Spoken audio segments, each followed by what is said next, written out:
Here is my treadmill motor speed controller. It spins this motor. There's a choke, all of this. You can build this at home if you want. I'll link a schematic and stuff, but if you do not feel comfortable working around electricity, please do not do this. I feel comfortable, so I will do it. I will not be held responsible for any injuries you receive from any of my projects because you do it at your discretion. There's a potentiometer going into here. I got this from the console. You can have your speed controller box there and then even be like probably, let's just say 4 feet away. And then you can control the speed of, for example, a belt sander. Have your control box over here and then have your controller over here. There's a switch there. I'm gonna highlight the main power schematic where it enters.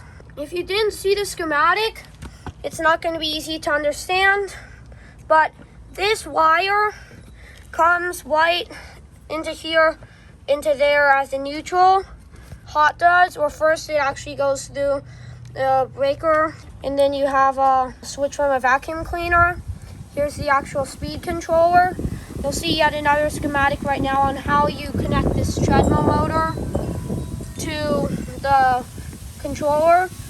But the hot comes from the switch into here, one of these blue legs, and it comes out, well, it goes back into this through the other, and then into here.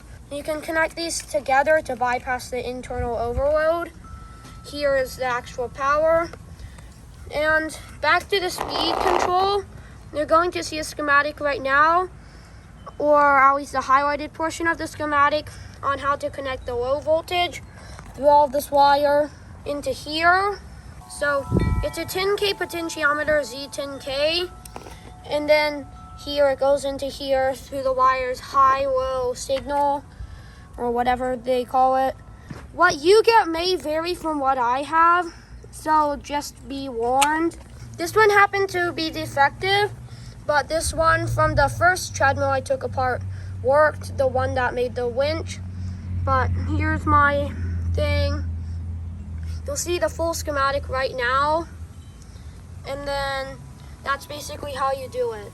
Again, I will not take any responsibility for anything that you do because it is at your discretion for choosing to do one of my projects.